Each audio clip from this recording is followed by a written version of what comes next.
October 20 ಸೋಮವಾರ ಅತ್ಯಂತ ಶ್ರೇಷ್ಠವಾದ ದೀಪಾವಳಿಯನ್ನು ಆಚರಿಸಲಾಗುತ್ತಿದ್ದು, ದೀಪಾವಳಿ ಹಬ್ಬಗಳಲ್ಲಿ ಮೊದಲ ದಿನ ಧನತ್ರಯೋದಶಿಯನ್ನು ಆಚರಿಸಲಾಗುತ್ತದೆ. ಅಂದರೆ ಈ ವರ್ಷ ಆಶ್ವಯುಜ ಮಾಸದ ಕೃಷ್ಣ ಪಕ್ಷದ ತ್ರಯೋದಶಿ ತಿಥಿಯ ದಿನ ಧನತ್ರಯೋದಶಿಯನ್ನು ಆಚರಿಸಲಾಗುತ್ತದೆ. ಭಾನುವಾರ 19ನೇ ತಾರೀಕು ನೀರು ತುಂಬುವ ಶಾಸ್ತ್ರ ಹಾಗೂ 20 ಸೋಮವಾರ ನರಕ ಚತುರ್ದಶಿ, ದೀಪಾವಳಿ ಹಾಗೂ ಲಕ್ಷ್ಮೀ ಪೂಜೆಯನ್ನು ಆಚರಿಸಲಾಗುತ್ತದೆ. ತ್ರಯೋದಶಿ ತಿಥಿ ಸಮಯ ಅಕ್ಟೋಬರ್ 18ರ ಮಧ್ಯಾಹ್ನ 12:18 ಪ್ರಾರಂಭವಾಗಿ ಅಕ್ಟೋಬರ್ 19ರ ಮಧ್ಯಾಹ್ನ 1:51 ಮುಕ್ತಾಯವಾಗುತ್ತದೆ. ವರ್ಷಕ್ಕೆ ಒಮ್ಮೆ ಮಾತ್ರ ಇಂತಹ ಶಕ್ತಿಶಾಲಿ ಧನತ್ರಯೋದಶಿ ಬರುತ್ತದೆ. ಈ ಧನತ್ರಯೋದಶಿ ದಿನದಂದು ಲಕ್ಷ್ಮೀ ದೇವಿಯನ್ನು ಹಾಗೆಯೇ ಕುಬೇರನನ್ನು ಪೂಜಿಸುತ್ತೇವೆ. ಕುಬೇರನು ಸಂಪತ್ತಿಗೆ ಒಡೆಯ. ಆದ್ದರಿಂದ ಈ ಧನತ್ರಯೋದಶಿ ದಿನದಂದು ಯಾರು ಕುಬೇರನನ್ನು ಪೂಜಿಸುತ್ತಾರೋ ಅಂತಹ ಮನೆಗಳಿಗೆ ಹೇರಳವಾಗಿ ಸಂಪತ್ತು ವೃದ್ಧಿಯಾಗುತ್ತದೆ. ವಿಶೇಷವಾಗಿ ಈ ಧನತ್ರಯೋದಶಿ ಹಬ್ಬದ ದಿನ ಪ್ರತಿಯೊಬ್ಬರೂ ತಪ್ಪದೆ ಲಕ್ಷ್ಮಿ ಮತ್ತು ಕುಬೇರರ ಫೋಟೋ ತಂದು ದೇವರ ಮನೆಯಲ್ಲಿಟ್ಟು ಪೂಜಿಸಿದರೆ ಶ್ರೇಷ್ಠ. ಅದರಿಂದ ನಿಮ್ಮ ಮನೆಯ ಸಂಪತ್ತು ವಿಪರೀತವಾಗಿ ಹೆಚ್ಚಾಗುತ್ತದೆ. ಚಿನ್ನ ಮತ್ತು ಬೆಳ್ಳಿಯನ್ನು ಲಕ್ಷ್ಮೀ ದೇವಿಯ ರೂಪವೆಂದು ಹೇಳುತ್ತಾರೆ. ಹಾಗಾಗಿ ಈ ದಿನದಂದು ನಿಮ್ಮ ಶಕ್ತಿಗೆ ಅನುಗುಣವಾಗಿ ಚಿನ್ನ ಅಥವಾ ಬೆಳ್ಳಿಯ ವಸ್ತುಗಳನ್ನು ಖರೀದಿಸುವುದರಿಂದ ಅದ್ಭುತವಾದ ಕನಕ ಯೋಗವು ಪ್ರಾಪ್ತವಾಗುತ್ತದೆ. ಈ ದಿನ ಖರೀದಿ ಮಾಡಿದ ವಸ್ತುಗಳಿಂದ ಧನ ಸಂಪತ್ತು ವೃದ್ಧಿಯಾಗುತ್ತದೆ. ಆದರೆ ಚಿನ್ನ ಬೆಳ್ಳಿಯ ಬೆಲೆಯು ತುಂಬಾ ದುಬಾರಿ ಆಗಿರುವುದರಿಂದ ಪ್ರತಿಯೊಬ್ಬರೂ ಖರೀದಿಸಲು ಸಾಧ್ಯವಿಲ್ಲ. ಧನತ್ರಯೋದಶಿ ದಿನ ಸಂಪತ್ತಿನ ದೇವರಾದ ಕುಬೇರ, ತಾಯಿ ಲಕ್ಷ್ಮಿ, ಧನ್ವಂತರಿ ಮತ್ತು ಯಮರಾಜನನ್ನು ಪೂಜಿಸಲಾಗುತ್ತದೆ. ಈ ದಿನ ಚಿನ್ನ, ಬೆಳ್ಳಿ, ಆಭರಣಗಳು ಮತ್ತು ಮನೆಗಾಗಿ ಪಾತ್ರೆಗಳು ಹೀಗೆ ಕೆಲವೊಂದು ವಸ್ತುಗಳನ್ನು ಖರೀದಿ ಮಾಡುವುದು ಶುಭವೆಂದು ಹೇಳುತ್ತಾರೆ. ಜ್ಯೋತಿಷ್ಯ ಶಾಸ್ತ್ರದ ಪ್ರಕಾರ ಈ ವಸ್ತುಗಳನ್ನು ಖರೀದಿ ಮಾಡುವ ಮೂಲಕ ಸಂಪತ್ತನ್ನು ಅನೇಕ ಪಟ್ಟು ವೃದ್ಧಿಸುವುದರ ಜೊತೆಗೆ ಲಕ್ಷ್ಮೀ ದೇವಿಯ ಆಶೀರ್ವಾದವನ್ನು ಪಡೆಯಬಹುದು.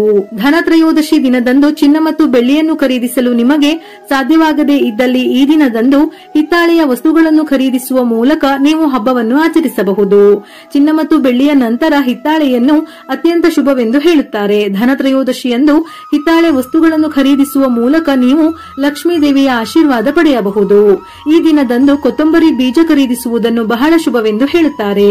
ಕೊತ್ತಂಬರಿ ಸಂಪತ್ತಿನ ಹೆಚ್ಚಳವನ್ನು ಸೂಚಿಸುತ್ತದೆ. ಧನತ್ರಯೋದಶಿ ದಿನದಂದು ಓರ್ವ ವ್ಯಕ್ತಿ ಕೊತ್ತಂಬರಿ ಬೀಜಗಳನ್ನು ತಂದು ಲಕ್ಷ್ಮೀ ದೇವಿಗೆ ಅರ್ಪಿಸಿ ನಂತರ ಆ ಕೊತ್ತಂಬರಿ ಬೀಜಗಳನ್ನು ಬಿತ್ತಬೇಕು. ಕೊತ್ತಂಬರಿ ಬೀಜವು ಸಣ್ಣ ಸಣ್ಣ ಸಸಿಯಾಗಿ ಗಿಡವಾಗಿ ಬೆಳೆಯುತ್ತಾ ಹೋದ ಹಾಗೆ ವರ್ಷವಿಡೀ ಮನೆಯಲ್ಲಿ ಸಂಪತ್ತು ವೃದ್ಧಿಯಾಗಿ ಉಳಿಯುತ್ತದೆ. ಧನತ್ರಯೋದಶಿ ದಿನದಂದು ಮನೆಗೆ ತರಬೇಕಾದ ಮೂರನೇ ವಸ್ತು ಅಕ್ಷತೆ, ಅಂದರೆ ಭತ್ತ ಮತ್ತು ಅಕ್ಕಿ. ಅಕ್ಕಿ ಅಂದರೆ ಅಕ್ಷತೆ. ಧರ್ಮಗ್ರಂಥಗಳಲ್ಲಿ ಅಕ್ಷತೆಯನ್ನು ಅತ್ಯಂತ ಶುಭವೆಂದು ಹೇಳುತ್ತಾರೆ. ಅಕ್ಷತೆ ಎಂದರೆ ಸಂಪತ್ತಿನ ಅನಂತ ಹೆಚ್ಚಳ. ಧನತ್ರಯೋದಶಿ ದಿನದಂದು ಭತ್ತ ಅಥವಾ ಅಕ್ಕಿ ಖರೀದಿಸುವ ಮೂಲಕ ನಿಮ್ಮ ಸಂಪತ್ತು, ವೈಭವ ಮತ್ತು ಸಮೃದ್ಧಿಯಲ್ಲಿ ಅನಂತವಾಗಿ ಹೆಚ್ಚಿಸಬಹುದು ಎಂದು ಧರ್ಮಗ್ರಂಥಗಳಲ್ಲಿ ಹೇಳಲಾಗಿದೆ. ಪೊರಕೆಯನ್ನು ತಾಯಿ ಲಕ್ಷ್ಮಿಯ ರೂಪವೆಂದು ಹೇಳುತ್ತಾರೆ. ಪೊರಕೆಯನ್ನು ಮನೆಗೆ ತರುವುದು ತಾಯಿ ಲಕ್ಷ್ಮಿಯನ್ನು ಮನೆಗೆ ಕರೆದಂತೆಯೇ ಎನ್ನುವ ಉಲ್ಲೇಖವಿದೆ. ಧನತ್ರಯೋದಶಿ ದಿನದಂದು ಪೊರಕೆಯನ್ನು ಮನೆಗೆ ಕರೆತರುವ ಮೂಲಕ ತಾಯಿ ಲಕ್ಷ್ಮಿ ನಿಮ್ಮ ಮನೆಗೆ ಪ್ರವೇಶಿಸುತ್ತಾಳೆ. ಪೊರಕೆಯಿಂದ ನಾವು ನಮ್ಮ ಮನೆಯನ್ನು ಸ್ವಚ್ಛಗೊಳಿಸುತ್ತೇವೆ, ಮನೆಯ ಎಲ್ಲಾ ನಕಾರಾತ್ಮಕತೆಯನ್ನು ತೆಗೆದುಹಾಕುತ್ತೇವೆ. ಹಾಗಾಗಿ ಪೊರಕೆಯ ಪ್ರಾಮುಖ್ಯತೆಯನ್ನು ಬಹಳ ವಿಶೇಷವೆಂದು ಹೇಳುತ್ತಾರೆ. ಪೌರಾಣಿಕ ನಂಬಿಕೆಗಳ ಪ್ರಕಾರ ಬಾರ್ಲಿಯನ್ನು ಕನಕವೆಂದು ಕರೆಯುತ್ತಾರೆ. ಕನಕ ಎಂದರೆ ಚಿನ್ನ. ಧನತ್ರಯೋದಶಿ ದಿನದಂದು ಬಾರ್ಲಿಯನ್ನು ಖರೀದಿಸುವುದರಿಂದ ಚಿನ್ನವನ್ನು ಖರೀದಿಸಿದ ಫಲಿತಾಂಶವನ್ನೇ ಪಡೆಯಬಹುದು. ಹಾಗಾಗಿ ಧನತ್ರಯೋದಶಿಯಲ್ಲಿ ಬಾರ್ಲಿಯನ್ನು ಖರೀದಿಸುವುದು ಬಹಳ ಶುಭವೆಂದು ಹೇಳುತ್ತಾರೆ.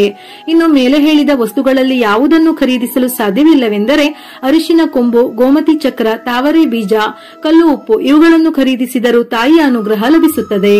ನಾವು ಎಷ್ಟೇ ಪೂಜೆ ಪುನಸ್ಕಾರ ಮಾಡಿ ಧನ ಕನಕಗಳು ವೃದ್ಧಿಯಾದರೂ ನಾವು ಮಾಡುವ ದಾನದಿಂದ ಸಿಗುವ ಪುಣ್ಯ, ಅದರ ಫಲವಾಗಿ ನಮಗೆ ಸಿಗುವ ಧನ ಸಂಪತ್ತು, ಆಶೀರ್ವಾದಗಳೇ ಬೇರೆ.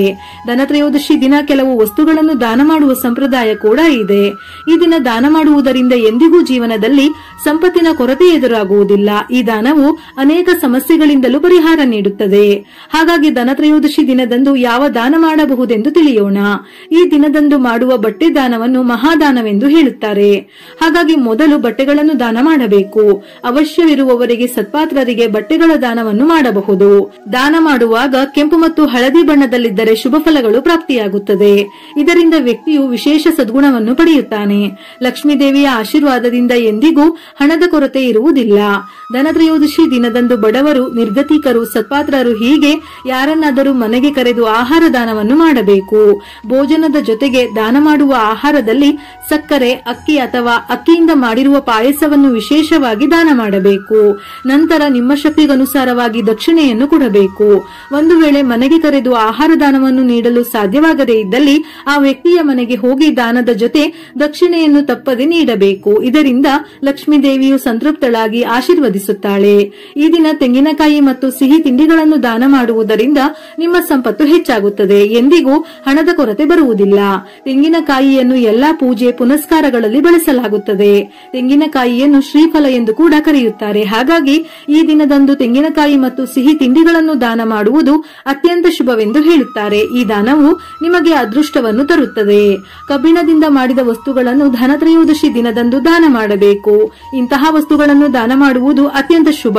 ಇದರಿಂದ ನಮ್ಮಲ್ಲಿರುವ ಕೆಲವು ದೌರ್ಭಾಗ್ಯ, ದುರಾದೃಷ್ಟ ನಿವಾರಣೆ ಆಗುತ್ತದೆ. ಲಕ್ಷ್ಮೀ ದೇವಿಯ ಕೃಪೆಯಿಂದ ಶುಭ ಫಲಗಳು ಪ್ರಾಪ್ತಿಯಾಗುತ್ತದೆ. ಇದಲ್ಲದೆ ಕಬ್ಬಿಣವು ಭಗವಾನ್ ಶನಿಯ ರೂಪವೆಂದು ಹೇಳುತ್ತಾರೆ.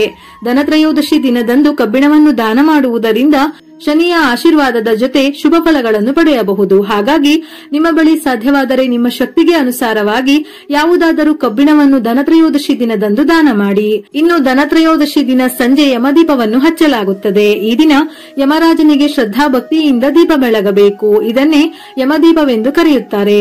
ಸೂರ್ಯಾಸ್ತದ ನಂತರ ದೀಪವನ್ನು ಹಚ್ಚುವ ಜಾಗವನ್ನು ಶುದ್ಧ ಮಾಡಿ ಆ ಜಾಗಕ್ಕೆ ಅರಿಶಿನದ ಲೇಪನವನ್ನು ಹಚ್ಚಿ ರಂಗೋಲಿ ಹಾಕಿ ಅರಿಶಿನ ಕುಂಕುಮ ಇಟ್ಟು ಮಣ್ಣಿನ ದೀಪವಿಟ್ಟು ದೀಪಕ್ಕೂ ಅರಿಶಿನ ಕುಂಕುಮದ ಬೊಟ್ಟು ಇಟ್ಟು ದೀಪಕ್ಕೆ ಸಾಸಿವೆ ಎಣ್ಣೆ ಅಥವಾ ಎಳ್ಳಿನ ಎಣ್ಣೆಯನ್ನು ಹಾಕಿ 2 ಬತ್ತಿಯನ್ನು ಸೇರಿಸಿ ದೀಪ ಬೆಳಗಿ ದೀಪದ ಅಕ್ಕಪಕ್ಕ ಸುತ್ತಲೂ ಹೂವನ್ನು ಇಟ್ಟು ದೀಪ ಬೆಳಗಬೇಕು. ಈ ದೀಪವನ್ನು ಮನೆಯ ಮುಂದೆ ದಕ್ಷಿಣ ದಿಕ್ಕಿನಲ್ಲಿ ಮಾತ್ರ ಬೆಳಗಿಸಬೇಕು.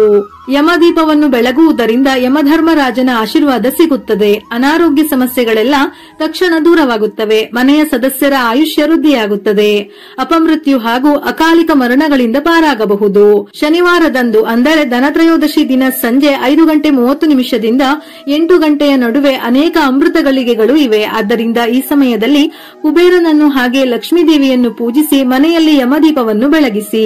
ಈ ದಿನ ಸಂಜೆ ಸಮಯದಲ್ಲಿ ದೇವರ ಮನೆಯಲ್ಲಿರುವ ಲಕ್ಷ್ಮೀ ದೇವಿಯ ಫೋಟೋ ಮುಂದೆ ಮಣ್ಣಿನ ದೀಪದಿಂದ 2 ತುಪ್ಪದ ದೀಪಗಳನ್ನು ಬೆಳಗಿಸಿ ದಾಳಿಂಬೆ ಹಣ್ಣುಗಳನ್ನು ಲಕ್ಷ್ಮೀ ದೇವಿಗೆ ಅರ್ಪಿಸಿ ಪೂಜೆ ಮಾಡಿ. ಅಲ್ಲದೆ ಈ ಧನತ್ರಯೋದಶಿಯ ದಿನ ಪ್ರತಿಯೊಬ್ಬರೂ ತಪ್ಪದೆ ಮನೆ ಬಾಗಿಲಿನ ಮುಂದೆ 2 ದೀಪಗಳನ್ನು ಬೆಳಗಿಸಿ. ಇದರಿಂದ ಲಕ್ಷ್ಮೀ ದೇವಿಯ ಜೊತೆಗೆ ಕುಬೇರನು ನಿಮ್ಮ ಮನೆಗೆ ಆಗಮಿಸುವುದಲ್ಲದೆ ಅನುಗ್ರಹ ಲಭಿಸುತ್ತದೆ.